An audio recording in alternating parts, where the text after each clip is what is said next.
The million dollar question: how do entrepreneurs transition from self-employed to owning a business that turns a profit? My name is Chris Waters, and this podcast has the million dollar answer. Welcome to CEO Secrets.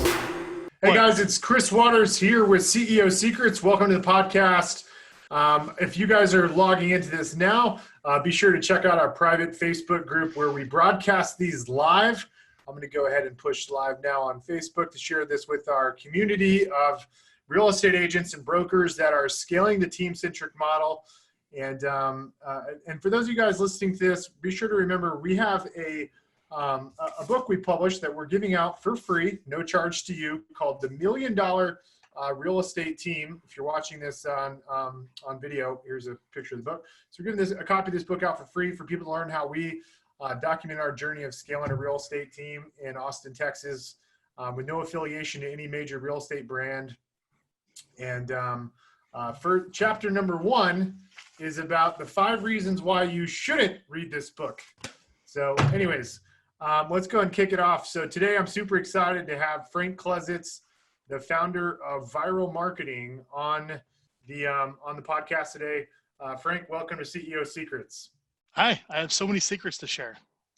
Well, we're going to get, I've got a lot of questions to ask you because we know each other pretty well. For those of you guys listening, the way this book came about was Frank, which I don't think I've told a lot of people. Well, I have told some people about it, but the way the book came about was Frank gave me the idea of writing a book, and I didn't know how to get everything out of my head. And so Frank said, hey, look, I will interview you about everything in your head about building a team. And so I flew out to San Diego, and the first day Frank and I spent, I think, 8 to 10 hours on the beach, and Frank was hammering me with questions, which was pretty cool, just the amount of knowledge that you have, Frank. But Frank, you were hammering me with questions, and we did that for 3 days. And, we took all that content and converted it into a Word file, and then we started to, dissect it and then write a book. So anyways, I'm super, you've interviewed me, but I've never interviewed you. So, I'm going to ask you some stuff totally unrelated to. Yeah. So, Frank, everybody knows, I don't feel like you need an introduction. You started a company called Vyral Marketing out of Omaha, Nebraska. Yep. You have a done-for-you solution to help people stay in touch with their database. Anybody listening to this podcast probably knows that about you. Most of them are probably using your service. But the thing I want to know more about you, man. Like, what you went from Omaha, Nebraska to California. Yeah. That's one point. How do you go from Omaha, Nebraska to moving to Southern California? Yeah. But tell me more about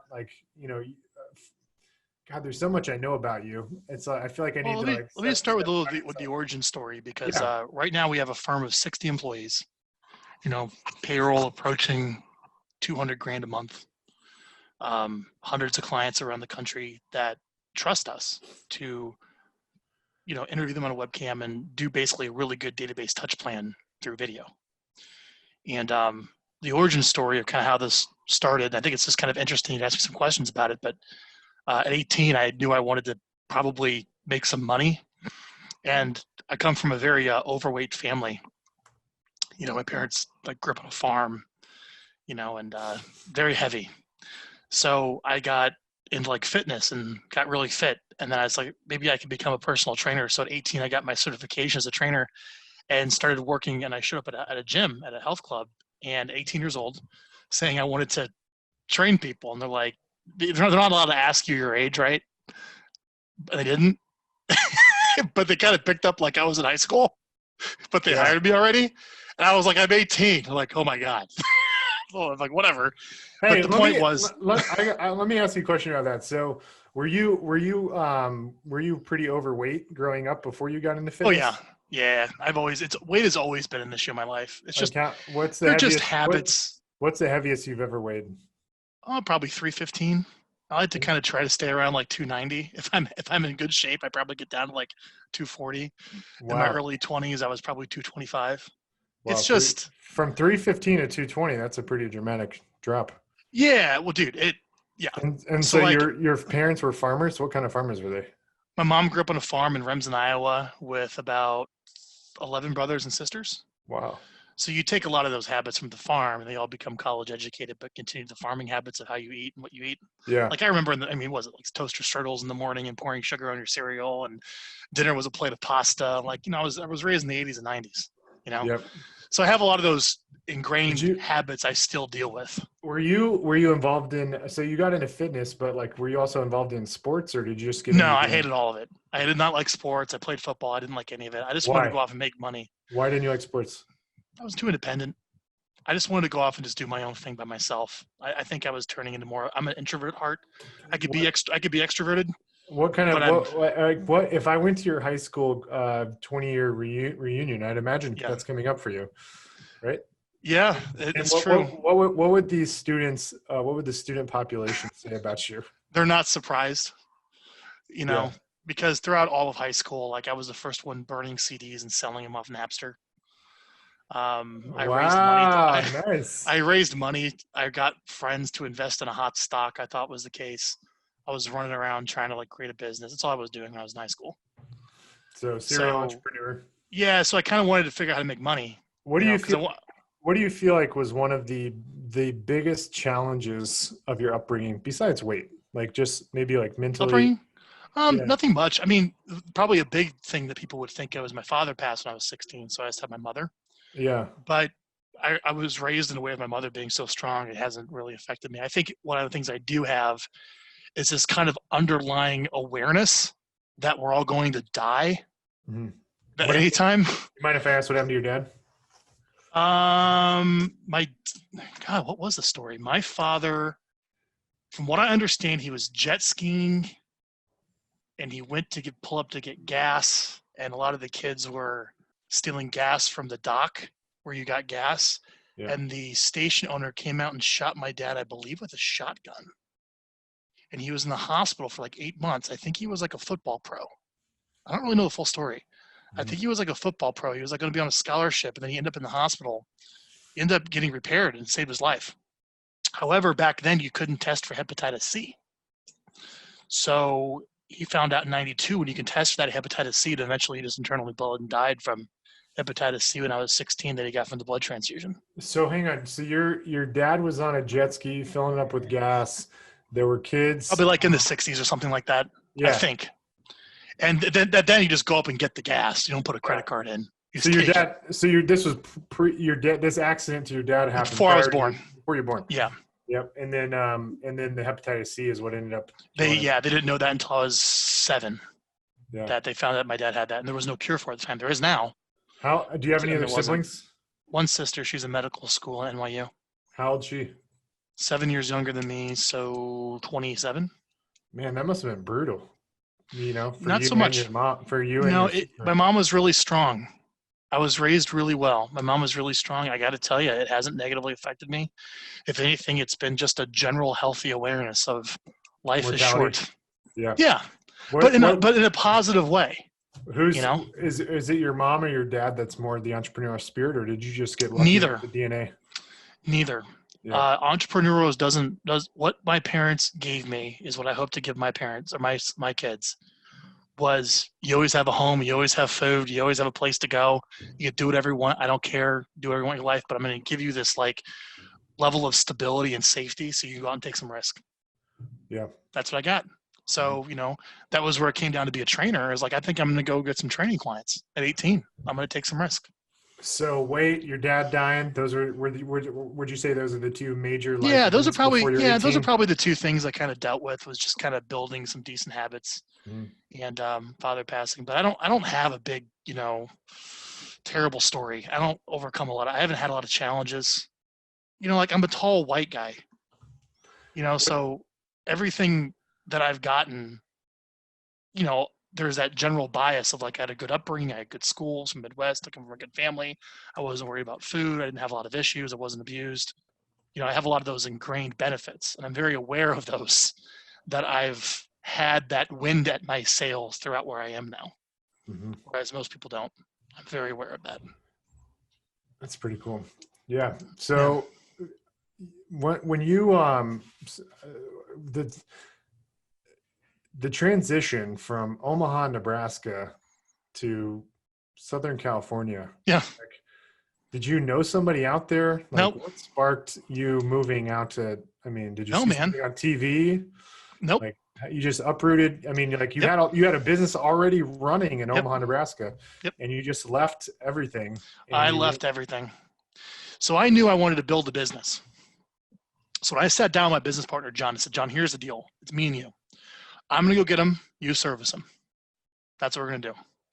I'm just going to, just jam it into you here, and through you is going to come hires you're going to have to go get. And we really kept that line. So I would go out and get the business, get the contract signed, get the money, and then John would service it, and we worked together. And that whole time, I mean, there's probably, there's some 60 people at Vyral. I probably know, I can count on, 10 that I know. Most of my employees I've never met, because I speak through my management team, and that's how it's always been, the culture. And so anyways, I was 27. I knew I kind of, what I want to do with I kind of figured what to do with my life. And I was on the road. I go to all the events, man. I go to the events and meet people, and that's how I got a lot of the business when I started. And even when I was back in Omaha, I would always just work from home because I didn't want to go in the office because I was distracting. I'm like a bull in a china closet, Yeah. So it wasn't helpful. Yep. And then there's actually someone I really respect, Jeff Quinton out in Jersey, who I knew that was good friends at the time, still am, but more than. He had a separate office for his prospectors. His admin office was separate. And I was like, I really like that vibe, because there are two different personality types that can kind of go like this, especially when it's small, Yep. So I always work from home. So eventually I'm on the road all the time. I'm like, dude, I don't know why I even go home to Omaha. So I was actually down in San Diego for a Mike Ferry conference. And I'm like, it is beautiful here. Florida's a swamp, with all due respect. Don't like the East Coast. It's cold. Chicago's cold. It rains all the time in the Northeast. Texas and Arizona is hot in the summer. It's kind of like the Midwest. So all you're really left with is San Diego. Yep. Right? Yep. There you go. Beautiful place. So that's it. I mean, process of elimination. It's the best place to live. Yeah. For all How old were you when you moved to San Diego? I was 27, and I remember because I was just starting to make a little bit of money. I think I was making about 10 grand a month. I was making a little over 100 grand for the year for the first time in my life at 27. I'm still in the mentality of like being super cheap, like, because you're starting a business and you're coming out of college and, keeping expenses low. And I remember, I wonder what it would cost to live here. So I called an agent at during the afternoon of this Mike Ferry event. I said, hey, show me some condos down here, because I can't believe people live like this, is what I said to myself. This is incredible. This is beautiful. This 70 is degrees, 72 degrees. Yeah, I'm like, round. are you kidding me? Yeah. Like, this is paradise. Yeah. Seriously, coming from growing up in Omaha. So he shows me this condo, $3,500 a month, 16th floor, beautiful condo building. I'm like, oh my God, looking west over the ocean, seeing the sunset. And he's like, it's vacant. You want it? And I'm like, $3,500. Then I'm like, wait a minute. I can afford this. I was like, wait a minute. Hold on. Oh my God, I can afford this. Whoa. It was like the coolest thing. You know what I mean? Like, I could actually afford this. Yeah. Pretty hefty chunk of your monthly gross income, but 30, 40%, but it is what it is. Yeah. And I'm like, you're young, 27. Yeah. I'm like, I could afford this. So I signed the lease. He's like, it's yours. Yeah. Like, sweet. So I can't remember exactly what I did, but I called one of my friends. He packed up all my stuff. I canceled my return ticket, and I called one of my friends, and he drove and U-Hauled all my stuff out. And I still haven't gone home. That's how that started. What would you say has been your, tell me about, I guess, a time or maybe a point in your career building your business where, you just, I don't know, you got met with like just massive roadblocks, and maybe you even failed. And it was, just one of the most painful points in your career to date. I want to know about those humbling moments. Well, I'll tell you this, and oh man, okay.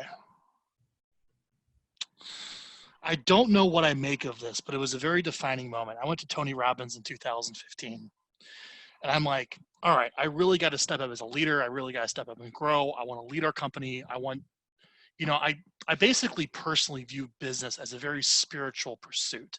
It's kind of one of the same. Like we think about business, we work on business. It's something we think about most of the time. We want to improve ourselves. We want to grow, and we want to like earn more. I don't know. It's like I think you can probably agree with me on that, or anyone listening to this. So hear me out. I got to preface this. So I'm like, man, I really want that for my staff. This is the error I made. It was a very expensive error. I would really like that for our staff. I'd really want them to grow and earn more money and do great things, and let's help them out.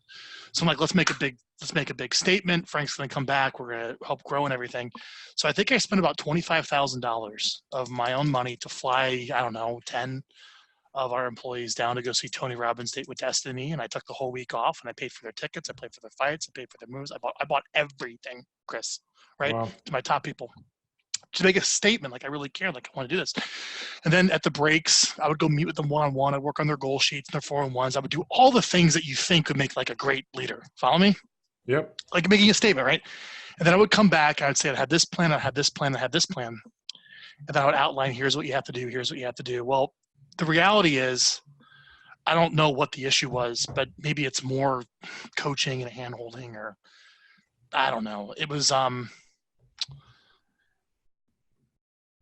taking someone who's a very employee mindset, for what it's worth, whatever that means. I think we can maybe feel that, okay? And you talk to Frank Klesitz, or you talk to someone who's like leading business, and you share with them how you can grow and do all these things, right?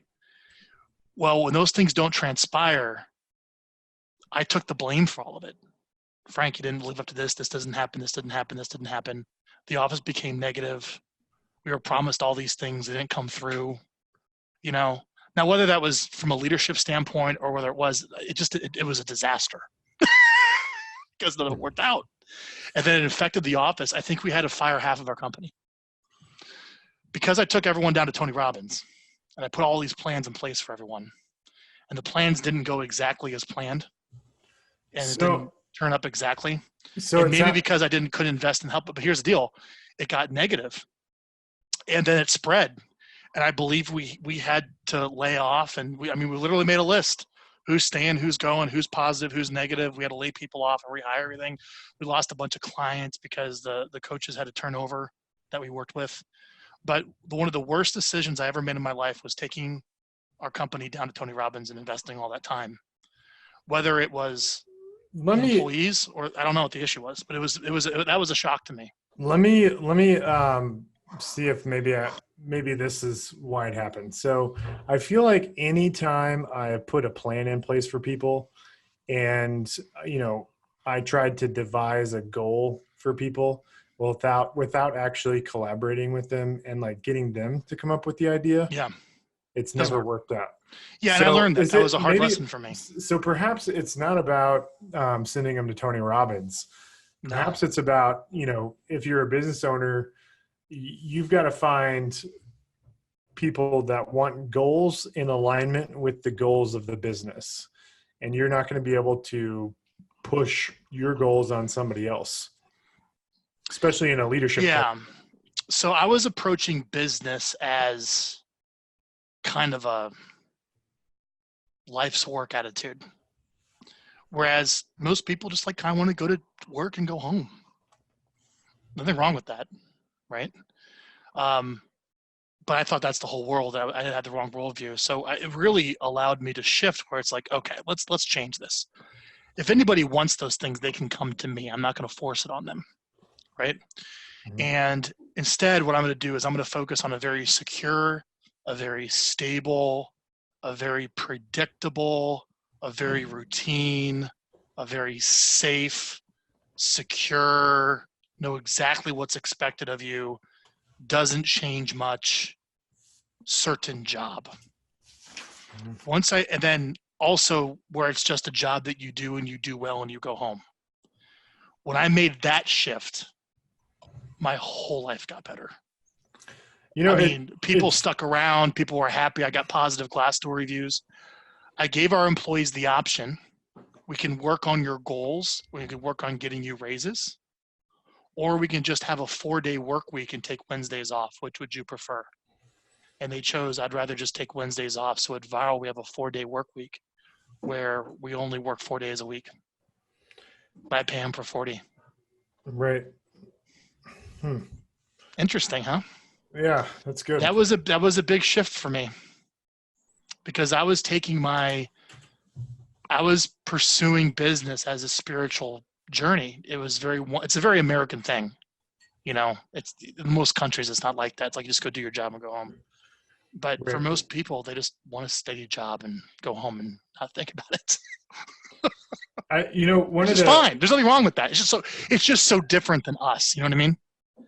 I think one of the most, probably one of the hard, it's funny. I went through something similar, and I think the key thing is like, if you as the entrepreneur, business owner, broker owner, team builder, whatever, if you feel like you have to push somebody else, if you're pushing them to reach goals and it's like you want it more for them than they want for themselves, then you have an intrinsic problem.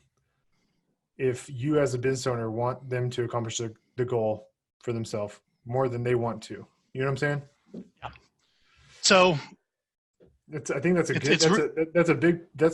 good little nugget. I think for people that are listening to this is the importance of getting other people to own the goal versus you as a business owner trying to dictate the goal. And I think if you, especially leadership, especially when you're trying to get people in a leadership position, those are the type of people you should not have to be feeling like you're pushing a boulder up Mount Everest. Yeah. And I really shifted to where, I like to say at Vyral Marketing, you get good culture, you get consistent hours, safe, stable, reliable. There's growth if you want it, flexibility. It's very different. So I don't force the way that I view the world to others. And that was that really messed me up, because I basically at that point realized the rest of the world is not like me. That's what it was. Mm-hmm. I was treating everyone like me, and they had the same values and the same goals, and they want the same thing. Mm-hmm. And I was slapped in the face financially, and that's not the case. There's a disconnect there. And I had to realize that I am different, and I needed to adjust my communication style for everyone. And it was a big personal growth lesson for me. So there you go. Frank, a lot of people that only know you maybe from passing by and saying hello at an event, or, getting a short introduction through somebody, I think as for most entrepreneurs, this is probably a common problem is, being more gregarious and optimistic. Some people can take that off as being very egotistical. And so, I have met a lot of people in the industry that I think have a mixed opinion about you through just limited conversations, or just through, judgmental assumptions and them not actually getting to know you. And the thing that I have learned, what I have learned about you is you're probably one of the few people in the industry that cares so much about the industry. And you're not in real estate, but you're in marketing. But it's like your wealth of knowledge about the industry is mind blowing. Your wife was a realtor. Yep. Or still is a realtor. She's very active as a realtor and investor. Your father-in-law was one of the first regional partners with Keller Williams Realty back in the 90s. You've got, 500 or however, 500 plus clients at Vyral in the real estate sector. What is it that keeps you going to learn and to keep adding value to this industry? I'm an artist. I have enough entrepreneur in me to allow me to build a business to give me the freedom to be more of an artist. That's probably the best way to explain that. Clarify artist. What does that mean, artist? I love marketing. You're physically not drawing. Writing the scripts. I love writing copy. I love making videos. I love the art of persuasion. I love it. I love it. I'll sit in Photoshop, my happy places in Photoshop, or editing a video or writing something. I sent out, it was so much fun. I wrote a email about our recruiting course coming up. I got to go lay in my bed. I think I had a glass of wine. Huh? It was about 3:30 in the afternoon. Yeah. I put on some calming music and I tried to slow time down for about an hour and a half to get into a good state at 3 Yeah. o'clock in the afternoon, like a Monday. Like, who's able to do that, right? In my bed. Yeah. That's where I like to write. Yeah. Then I'm like looking at a blank sheet of paper. I'm like, I need to send something out that responds back with a bunch of people saying, I'm interested in giving you money to solve this problem. Started with a blank sheet of paper. And that process, it's like writing music. It's like writing a script, a screenplay. I really enjoyed the art. I agonize over every word. I think about sentence spacing. I think about the bolding. I think about how it comes across in the tonality. I think about how that works. And I really enjoy that. And there's a part of it where it's like you send it out and boom, oh, there's the response. Yeah. Oh, it's like a rush. You know, it's cool. You know, probably like, you know, if you were an actor, your scene would come up and you're like, oh my gosh, is the audience going to laugh? Is the audience going to laugh? And boom, the line hits, the audience laughs. You're like, yes. You know what I mean? So there's an intrinsic fulfillment of, I just enjoy the art of marketing. My three main values are autonomy, creativity, and influence. You give me a job where I feel those three ways, I'm addicted. Who have been your biggest influences? Because you didn't come from a entrepreneur. No, I found books, man. So I would tell you. And I know you're going to mention Dan Kennedy, but like, who are some of your other favorites? So look, you're in high school, you're in college, your friends are going out, getting drunk, and you're like, God, I really don't want to do this. Or I don't want to spend the money on beer because I can spend it on some ads. Right? To earn my beer money, actually, I'd go play guitar in the corner and people would throw them for like an hour and people would throw the money in the guitar case. And that's how I got my beer money. My guitar back here. That's what I did in college. What was the question? You know, just source of inspiration to learn marketing. You Oh, didn't get it from your family. So you have borders, right? You had books, you know. So I would go to books. It was all books. I never had a coach. So I would go and sit for hours at Borders reading and reading and reading. I'm a very analytical person. I can slow down. I can read. And I would read and read and read. I would find these authors that really kind of connected with me. Obviously, I found Gary Keller through his Millionaire Real Estate Agent book. I was introduced to that book. Let me interrupt you about that real quick. So in Gary Keller's book, The $1 Million Real Estate Agent. Best book I've ever read on business, hands down. It is the number one. So in that book, he says that you are in the lead generation business as a real estate agent. Yes. So something interesting about that is, you know, that book was published in the late 90s. And 06. Yeah. 06, I thought it was 98. 06. Anyways, so point is, it's been a while. And in the last 10 years, the industry has changed a lot. There are a plethora of lead generation companies. Nice word. Generate leads for you. And so it's like, are you really in the lead generation business still, or are you in the lead conversion business? Because buying leads is very easy nowadays. I think you meant the same thing. You're in there's a business of getting the business. That's a business. And there's a business of servicing the business. So I guess my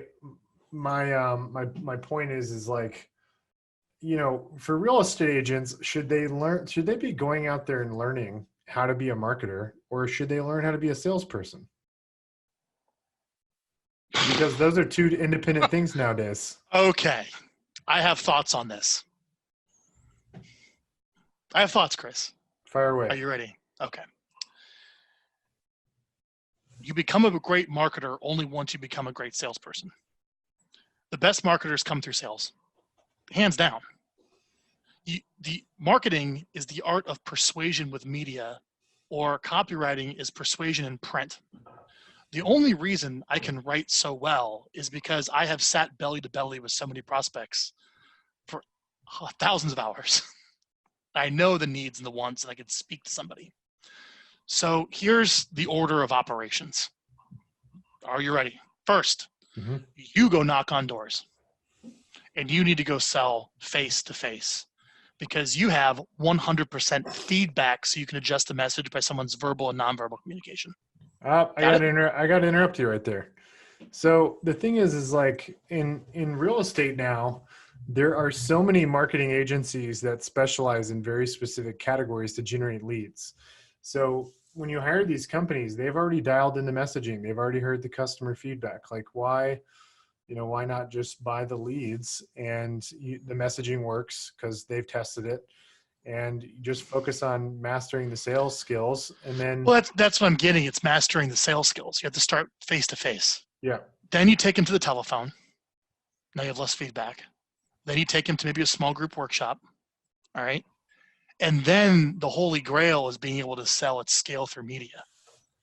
But what you're asking me is like, do you need to train somebody up as a marketer? I'm telling you, it's really hard for someone to go from a salesperson to become great at persuading through media and through print is very difficult. Mm-hmm. That's why you usually have to outsource it. Even big companies do it by hiring advertising agencies. So I guess for the sake of the people watching this, like the thing I would hope they got out of this is that instead of trying to like test all this different crap to figure out how to generate leads, Facebook, Google, retargeting, and I'm not saying that stuff is good or bad. All I'm saying is there's a million ways to generate leads, but it seems like the best advice you could give anybody is like, go leverage somebody that's an expert in that very specific medium. Yeah. Yes. And hire them or join a team leads. That does it. Yeah. Yeah. Because it's so competitive that unless you're going to go out and just make a lot of cold calls yourself, you can. If you're going to cross the Rubicon to go do marketing, it's very competitive. You have to have really good stuff. And to train as a marketer to do that it's a profession. It's a profession like anything else. It is a marketing profession that you have to learn. What would you tell people that think they're great marketers, but they're terrible salespeople and they want to stay in real estate? I don't think you're going to have a great marketer that's a terrible salesperson. I mean, maybe. I'd love to find that person. I'd love to find the great marketer that's bad at sales. Personally. Yeah. I mean, I'd love to find this individual, this unicorn. All right. Usually it's the other way, that actually marketing works.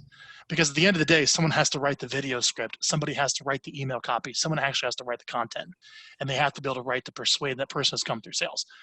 However, the question is... Most marketing people, though, like if they're, the KPIs of a marketing person, right, is like return on investment, client acquisition cost, et cetera. And so you've got to have kind of a unique personality type to be a good marketer. You've got to be both results oriented and detailed. It's a very unique skill set. Yeah. And so I guess my point is like, I would think the ideal personality profile for somebody that's good at generating leads is, someone that's probably not going to be naturally that good at building rapport, which is one of the first dominoes in, getting a sale. Probably it's going to be a book smart introvert that enjoys creativity, that has enough analytical in them. It's a very unique hire. I will tell you this. The marketing hire is the most difficult hire in a business. You can hire your admin staff. You can hire your account managers. You can hire your operations people. You can hire your financial people. You can find sales people, outbound, inbound people. You can find everything. But to hire the person that is going to be in charge of crafting the emails, and Facebook ads, and the newsletter and all that, very hard. Especially if you're not going to be involved in the messaging and they take over the messaging. So, my advice in the book is I tell people I recommend they hire they're more like a coordinator, like a marketing coordinator. And their job is to operate as more of a facilitator using third-party companies on the lead generation system, hold them accountable, track all the numbers, report the numbers back to those companies, and then, obviously go heavier in one category or another based off results. And so do you think that the real estate team model better than anybody. Do you think a real estate team needs somebody that's like head of the marketing department? Or can you just have a coordinator facilitate through all these third-party entities that manage it all? That's a great question. I don't think you will ever have a head of marketing as a real estate team unless you're doing way beyond 5 million GCI. You, the top agent, will be the head of marketing with an assistant. The second that you try to find someone in charge of marketing first off, you can't afford that person at below 5 million GCI. It's a $100,000 a year position with staff and specialists underneath them. You will be in charge of marketing. I'm still in charge of marketing at Vyral. I look at every email that goes out. I look at every message that goes out. I'm still in charge of it. For years, I tried to find someone to be in charge of it. I still haven't, because it's an extension of my messaging. Those are my thoughts on that. I think it's too difficult. Now, again, yeah, it's too difficult. No, you cannot. No, the answer is you will not find a head of marketing. Somebody email me. There's a bounty. I'll pay a bonus. This person heads up marketing. They crush it, and they've been with me for a few years and haven't left. And I'm not paying them more than $100,000. Find me that person. It's a unicorn, in my opinion. It's hard. Yeah. What do you, so they're going to make 6 figures minimum. Yeah. What's that marketing leader's job title? What would you call them? Does it matter? Is there a terminology that's popular in the marketing world? So here's the deal with marketing. You're going to have your chief marketing officer, your marketing director. They're going to have a writer under them. They're probably going to have a video person under them. They're going to have a media person under them. You know, whenever you build a marketing department, the CMO needs to be a jack of all trades and the master. The CMO must be a jack of all trades and the master of none. They need to know a little bit about everything. But when it comes to like having them edit a video, no, they're going to need a video editor that can do a really good job. I wouldn't ask the CMO making $100,000 a year to edit the videos on Facebook, right? Or for example, hey, we need transcripts and summaries and articles written for the content. They're going to have an article writer beneath them. This is why ad agencies exist. It's because there is no one person that has all these skill sets. You have to break it up. You're going to have someone that really owns AdWords and Facebook. They're kind of more of a data type person, where they're given the messaging, but now they're just focusing on split testing ads and conversion rates and everything else. Then you're probably going to have a web team. Okay, I need this website up. I need this thing developed. You're going to have a web person, right? So in order to run an agency, if you study any marketing department, it has a lot of specialists that specialize in these things. I think what happens is you're trying to find this one hire that can do the writing and the video and the Facebook ads and the web and build the strategic part. Sorry, I can't even help myself laughing at that. It's right. It's like, I'm telling you. I mean, I laugh. I think I'm going to toot my own horn here, but I feel like in the book, when we talked about the marketing coordinator, I mean, that's kind of your, linchpin that basically holds all these third-party vendors accountable. Right. So when you say third-party vendors, it's the team of specialists under them. Yes. Yes, 100%. That is absolutely correct. Yep. So not only do you have to have the salary for the marketing coordinator, but they need 3 things for marketing. You need a marketing coordinator that oversees everything. It's probably, 50 to 100. Okay. Then they need a labor budget so they can subcontract out the writers, the video editors, the Facebook advertising company, maybe Vyral Marketing, a web team. They're going to need a couple $1,000s of a labor budget to subcontract out the specific things they don't really have the depth of expertise and to do well. Then they also need a media budget. They need a Facebook ad spend, AdWords spend, direct mail spend. So if you're going to go down the path and have a marketing department, there's 3 pools of money. You need the money for your marketing coordinator, the money for their labor staff, their specialists, and then the money for stamps and ads to promote the stuff that you create. So the way you bootstrap this is, instead of hiring a bunch of people, you personally do it yourself, and you hire third-party entities. Yes. Hire third-party entities that'll do it, that have a lot of customers that are doing this one specific thing, and then you just add additional companies out there that help you with lead generation, and then you just, as the business owner, you just focus on becoming a great salesperson, and then beyond that, it's about being a leader and helping other people become great salespeople, and you leverage these other marketing engines to leverage these other marketing companies to be the engine to the lead generation for your business. Yes. Yep. I just happen to gravitate toward the marketing because I just intrinsically love it. Like, it's kind of like a musician. Like, I just prefer to play the guitar. Like, it's not like work. Like, I just like playing music. It's the same thing with me. Like, if someone were to ask me to write an ad, I would actually get like excited and ignore my family to go write an ad. Sorry, it's just who I am. Frank, what's like the next step in the trajectory of viral marketing? Like, you guys are Partnering. Yeah. So here's what's happening in the industry. Everyone's moving into the business. So you have all the lead generation companies now doing and calling lead conversion. You have Bold Leads is now doing lead concierge calls, right? All the vendors are realizing just they have to move farther and farther into the business. And you're seeing that with Zillow. Mm-hmm. So I'm just moving into the business. So I know so much about marketing. Yeah, we have the core service at Vyral. I teach some classes for some of our customers that like to get better at recruiting or get better at really going deep into the database, which is great. And we have a mastermind, which is wonderful. Very happy with all those things, and I'm very passionate about those things, and they're wonderful. But there is a segment of our customer list where it's like, Frank, can you run literally everything? I can. So I decided to give that a shot. So there's a select few people that I run all the lead generation, all of it. I mean, you literally give me access to the bank account. I run all the conversion. I run the operations staff. I run the hire, train the agents. I run the operation. You literally just don't have to do anything. I'm doing that with 8 people. You know how it goes. Yeah. So you're doing a test with some. I'm doing a test where it's like, let me just move entirely into the business. Yeah. Because it just seems like it just gets creeping more and more and more into it. Mm-hmm. So basically, you would just give me the financing. What, and I would just build a real estate team myself. As an outsider and somebody specifically that relies on the success of agents, where do you see the industry going over the next 10 years? The middle hollowing out.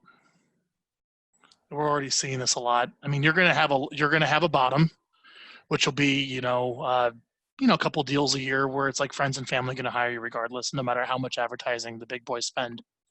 It doesn't make a difference. Mm-hmm. So you're going to have, what is it? Make 30, 40 grand a year selling real estate 100%. The middle is going to be really hard.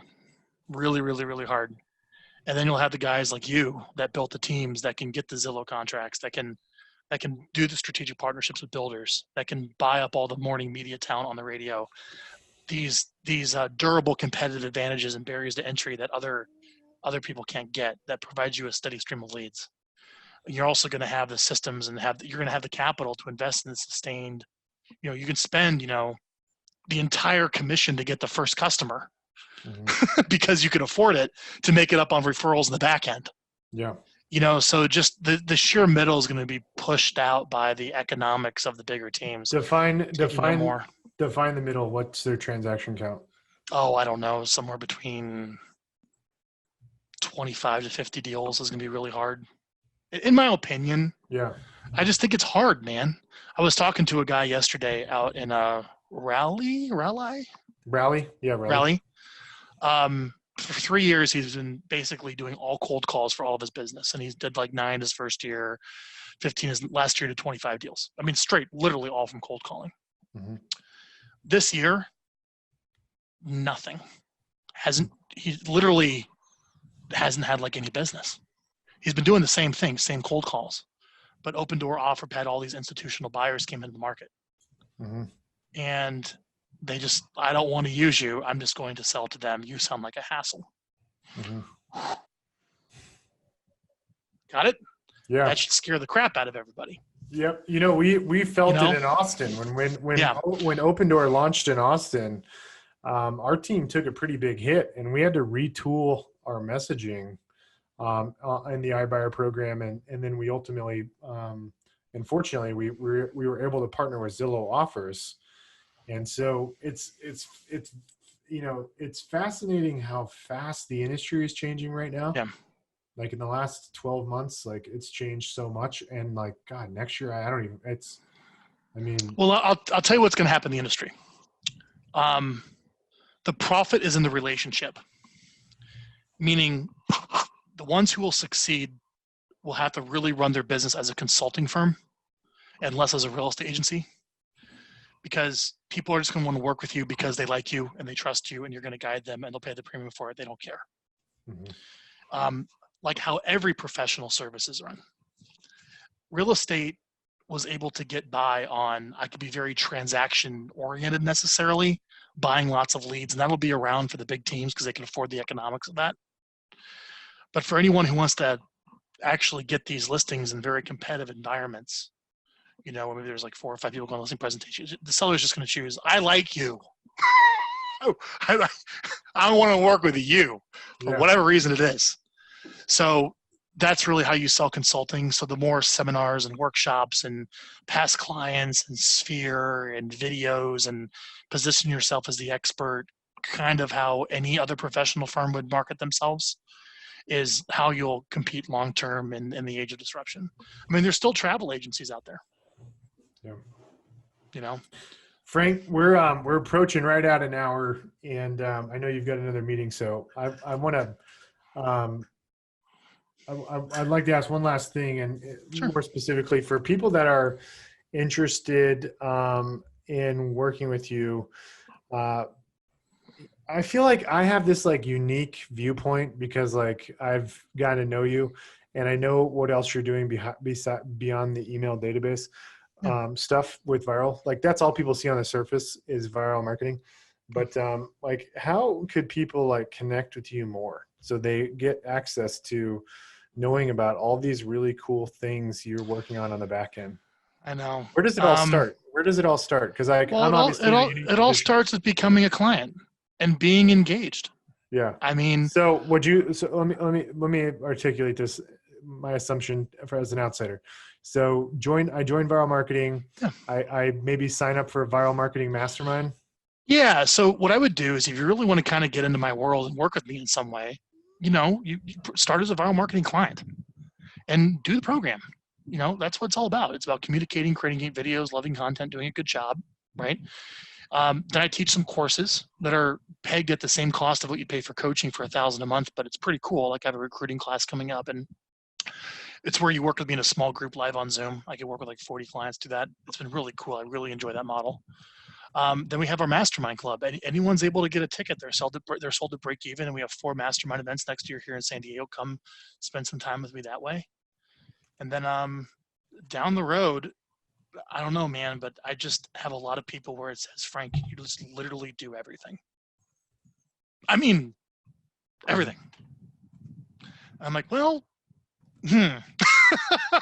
I can. And the person wants a challenge inside of me, says, I think I could do it. So there's 8 people I'm literally doing everything for. They're not doing anything.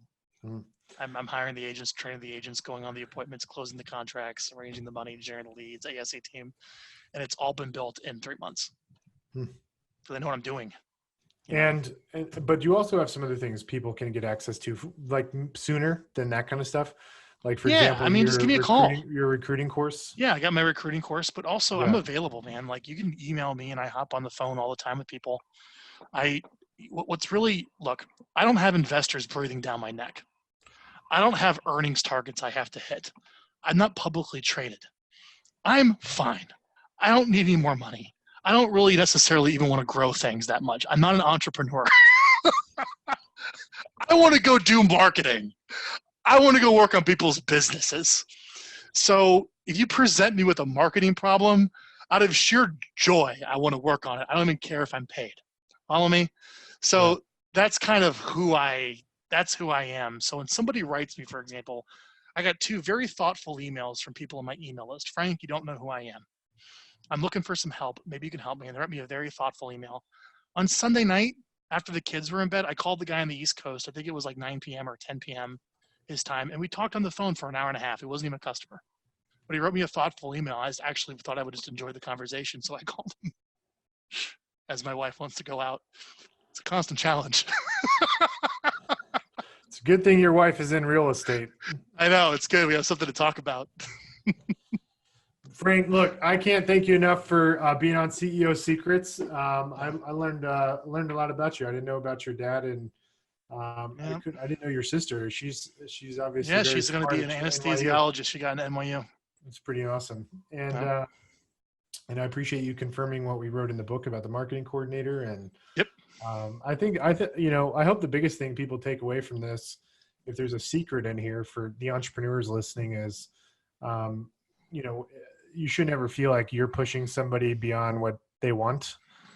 It's kind of like that idea of, you see on TV, these drug addicts and alcoholics, and they get hauled into this room by their family. And it's like, that person will end up just, falling in that same hole again of drugs and alcohol because they don't have the internal desire to want to cure themselves. And that's kind of an extreme example, but like with people on your team, if they don't have the desire to want to do something and you're going to try to dictate goals, it's highly unlikely that they're actually going to accomplish these goals you set for them if they don't actually own it. Yeah. So I think that was one of the biggest secrets. I think and growing up, that you're not like everyone else. Yeah. And you need to be respectful of people that are not like you. And I was disrespectful to my employees that were not like me because I made the assumption they could do really well, and they wanted to buy into that just because there was a power difference of like, this is the CEO, sure, I'm gonna say yes. Yeah, that was I grew up from that. Well, Frank, again, I appreciate you being on. Love what you guys do. Love your magical seller lead emails. Thanks. I was telling somebody this morning my story about how I paid you a couple $1,000s to try to learn what Vyral Marketing does, and then I ended up just hiring you. So anyways, I really appreciate everything you guys do, not only as a customer, but also just for the industry. And appreciate you on the show, man. Appreciate it. Thanks, Chris. All right, guys, for those of you guys tuning in on iTunes or YouTube or wherever you're coming from, be sure to check out our private Facebook group called the Chris Waters Rainmaker Alliance. It does require permission to get in because we are trying to just keep it to people that are focused on scaling the real estate team-centric model. These are really high performers across the country. And then the other thing I'm also giving out is a copy of our book, The $1 Million Real Estate Team. You guys can get a copy of this for free. Just go to brokeragehacking.com to learn about our journey of bootstrapping and hacking our way to building a team in Austin, Texas. So tune in next time. And thanks again, Frank. Thank you.